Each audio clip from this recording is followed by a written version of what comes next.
Let me quickly mention this to you. 5 things you should never borrow money to do. Write it down. Write it down. As you grow in life, don't borrow money for these 5 things. I will just mention them and run because of my time. Number 1, never you borrow money to start a new business. I'm a consultant on business management and development and financial consultant. And part of the things we don't take slightly with people is when you are starting a new business and you're looking for where to get money.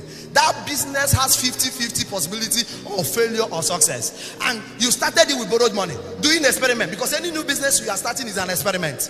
Am I talking to somebody? It can excel, it can fail. So what happens to you if the thing fails? You can borrow to expand an existing one, but don't borrow to start a new one. Number 2, don't borrow for marriage, for wedding. Young people, young men, I'm talking to you. May no girl ever push you to borrow money to do your wedding. Wed according to your size. She says, no, you know it's once in a lifetime. I want my marriage to she want it let her bring her Am I talking to somebody? Don't borrow for that nonsense. Marry according, there is no best wedding anywhere. Is it not just for both of us? According to your size. Some people after wedding, we start borrowing to feed. Is that not madness? Number 3, don't borrow for house rent. Are you looking at me that way? Yes. Any house you are living in, both those who are working, maybe you are from outside or whatever, and you that will now leave school and start working, you now go and hire one expensive house that anytime you want to pay, you go and get a loan and pay you are crazy. Find a house that suits your current status. Upgrade as blessings come. Am I talking to somebody? My marriage is 7 years this year. 9 years ago, I was living in a public yard.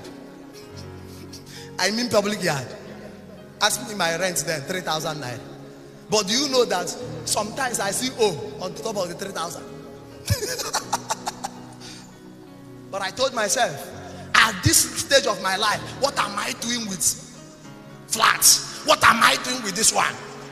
I was in that 1 room apartment. I did my first master's program in that one room. So part of those money I would have used when it's not necessary to do whatever, I use it. Say, God, my first master's. I was in that 1 room. I started the second one before finally I got married. Brethren, today, do you know that same environment where I couldn't pay 3,000 naira, by the special grace of God, I now own a property in that environment. Listen, life is in season. Don't kill yourself. If you are too fast forward, you might not live to see your joy. Am I talking to somebody?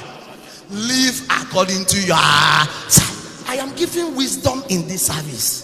This is not just follow us. 4th one. Is it number 4? Don't borrow for burial. These are things that destroyed families. Somebody will die. They will sell land to bury somebody. And people alive are hungry. You people, something is wrong somewhere. They will sell land to bury the dead while the living are hungry. Nah, any land you want to sell to celebrate anybody, sell it while the person is alive. It is only the living that can say God bless you. Am I talking to somebody? The dead can never bless. The dead can never. This, I don't know what happened to Igbo people. This is an error, a spirit of, I don't know where it came from. Do you know in Igbo land, we value dead than the living. They call you that somebody is sick. I don't have money. Immediately they say the person is dying. Is dead. Money will come from every angle. Every angle. Yeah. Is that not a typical example of witches and wizardry? If you are still here, shout amen.